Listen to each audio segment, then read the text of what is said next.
ചേർത്തല പള്ളിപ്പുറം കൊലപാതക പരമ്പരയുടെ അന്വേഷണത്തിന് ആധുനിക സംവിധാനമായ ഗ്രൗണ്ട് പെനട്രേറ്റിംഗ് റഡാർ എത്തിക്കുന്നു. കേന്ദ്ര ഏജൻസിയിൽ നിന്നാണ് ഭൂമിക്കടിയിലെ ശരീരാവശിഷ്ടങ്ങൾ കണ്ടെത്താൻ സഹായിക്കുന്ന റഡാർ സജ്ജമാക്കുന്നത്. കൊലപാതക കേസുകളിൽ ഇത്തരം പരിശോധന അപൂർവങ്ങളിൽ അപൂർവമാണ്. നിലവിൽ 4 സ്ത്രീകളുടെ തിരോധാനവുമായി സെബാസ്റ്റ്യന് ബന്ധം ഉണ്ടെന്ന നിഗമനത്തിലാണ് ക്രൈംബ്രാഞ്ചിൻ്റെ അന്വേഷണം പുരോഗമിക്കുന്നത്. വിശദാംശങ്ങളുമായി സുധീഷ് ഗോപാൽ ആലപ്പുഴയിൽ നിന്ന് ചേരുന്നുണ്ട്. സുധീഷ്, ഈ ഒരു പള്ളിപ്പുറത്തെ കൊലപാതക പരമ്പര ഇതിൻ്റെ വിശദമായ അന്വേഷണത്തിന് വേണ്ടി ആധുനിക സംവിധാനമായ ഗ്രൗണ്ട് പെനട്രേറ്റിംഗ് റഡാർ അടക്കം എത്തിക്കും എന്നാണ് അറിയാൻ സാധിക്കുന്നത്. ഇതുമായി ബന്ധപ്പെട്ട കൂടുതൽ വിവരങ്ങൾ.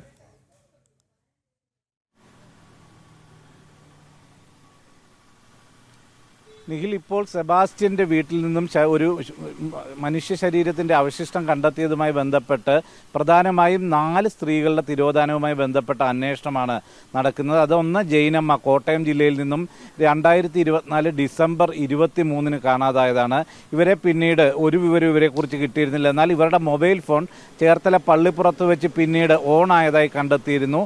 ഇതിൻ്റെ സംശയം ജനിപ്പിച്ചതോടെ സെബാസ്റ്റ്യനും ജൈനമ്മയും തമ്മിൽ ബന്ധമുണ്ടെന്നും ഫോൺ വിളികളും മറ്റും ഉണ്ടായിരുന്നു എന്നും കണ്ടെത്തിയതോടെ ഈ പുരയിടത്തിൽ പരിശോധന നടത്താൻ കോട്ടയം ക്രൈംബ്രാഞ്ച് തയ്യാറായത്. അങ്ങനെയാണ് കഴിഞ്ഞ 28-ാം തീയതി നടത്തിയ പരിശോധനയിൽ മൃതശരീരത്തിൻ്റെ കത്തിച്ച് അതിൻ്റെ അസ്ഥി കഷ്ണങ്ങൾ കണ്ടെത്തിയത്.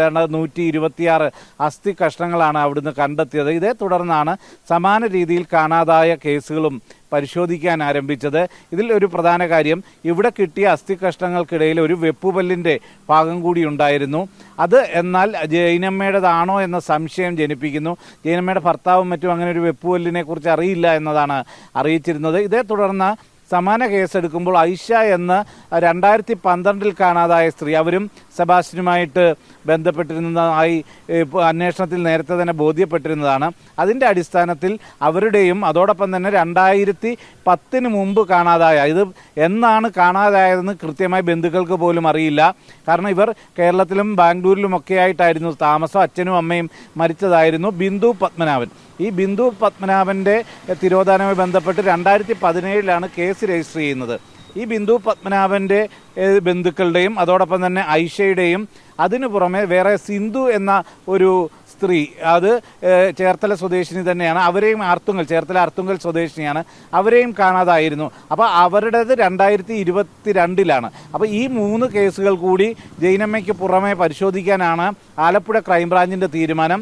അത്തരത്തിൽ ഈ പുരയിടം പരിശോധിക്കുമ്പോൾ അവിടെ മൃതശരീര അവശിഷ്ടങ്ങൾ ഉണ്ടെങ്കിൽ, അതായത് അസ്ഥി കഷ്ണങ്ങളുടെയും മറ്റും സാന്നിധ്യം കണ്ടെത്താൻ എല്ലാവരും കുഴിക്കുക. 2.5 ഏക്കറിലധികം സ്ഥലമുണ്ട്.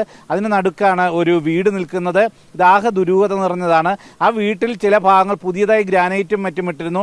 അവിടുന്ന് മണ്ണുമൊക്കെ പുറത്തേക്ക് നീക്കിയത് തന്നെ നാട്ടുകാരിൽ പലരും സംശയം തോന്നിയതായി ചൂണ്ടിക്കാണിച്ചിട്ടുണ്ട്.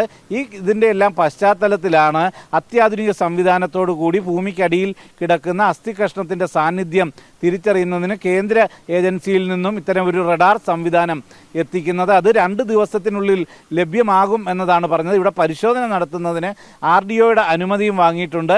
ആ രീതിയിലാണ് ആലപ്പുഴ ക്രൈംബ്രാഞ്ച് അന്വേഷണത്തിൻ്റെ പ്ലാനിംഗ് നടത്തിയിരിക്കുന്നത്. ഇതേ സാഹചര്യത്തിൽ ഇന്ന് കോട്ടയം ക്രൈംബ്രാഞ്ചും ആലപ്പുഴയിലെ പള്ളിപ്പുറത്ത് ഈ സെബാസ്റ്റ്യൻ്റെ വീട്ടിൽ സെബാസ്റ്റ്യനുമായി എത്തി തെളിവെടുപ്പ് നടത്തും. കഴിഞ്ഞ ദിവസം ഇയാൾ സ്വർണം വിറ്റതും സ്വർണം പണയപ്പെടുത്തിയതുമായ ധനകാര്യ സ്ഥാപനങ്ങളിലും ജുവലറിയിലും എത്തിച്ച് തെളിവെടുപ്പ് നടത്തിയിരുന്നു. 7 ദിവസത്തേക്കാണ് കസ്റ്റഡിയിൽ ലഭിച്ചിരിക്കുന്നത്. ഇനിയും 3 ദിവസം കൂടി മാത്രമേ കസ്റ്റഡിയിലുള്ളൂ. ഇതേ സമയത്ത് ജൈനമ്മയുടെ മൊബൈൽ ഫോൺ അടക്കമുള്ള പ്രധാന തൊണ്ടി ഇല്ലെങ്കിൽ തെളിവുകൾ ശേഖരിക്കേണ്ടതുണ്ട്. അത് കണ്ടെത്തുന്നതിന് വേണ്ടിയുള്ള ഊർജിതമായ ശ്രമവും ചോദ്യം ചെയ്യലുമെല്ലാം നടക്കുകയാണ്. അതിൻ്റെ ഇടയിലാണ് വളരെ നിർണായകമായി കാണാവുന്ന ഈ വീട്ടിലെത്തിച്ചുള്ള തെളിവെടുപ്പ് ഇന്ന് നടക്കുന്നത്. 9:30 കോട്ടയത്ത് നിന്നും പുറപ്പെടും എന്നതാണ് അറിയിച്ചിട്ടുള്ളത്. അങ്ങനെയെങ്കിൽ 10 മണിയോടുകൂടി 10:30 പള്ളിപ്പുറത്ത് എത്തിച്ച് തെളിവെടുപ്പ് ആരംഭിക്കും എന്നതാണ് മനസ്സിലാക്കാൻ കഴിയുന്നത്. നിഖിൽ, സുധീഷ്, ചേർത്തല പള്ളിപ്പുറം കൊലപാതക പരമ്പരയുടെ അന്വേഷണത്തിന് ആധുനിക സംവിധാനമായ ഗ്രൗണ്ട് പെനട്രേറ്റിംഗ് റഡാർ അടക്കം എത്തിക്കും എന്നാണ് അറിയുന്നത്. കേന്ദ്ര ഏജൻസിയിൽ നിന്നാണ് ഭൂമിക്കടിയിലെ ശരീരാവശിഷ്ടങ്ങൾ കണ്ടെത്താൻ സഹായിക്കുന്ന റഡാർ സജ്ജമാക്കുന്നത്. വിവരങ്ങൾ നൽകുകയായിരുന്നു ആലപ്പുഴയിൽ നിന്നും സുധീഷ് ഗോപാൽ.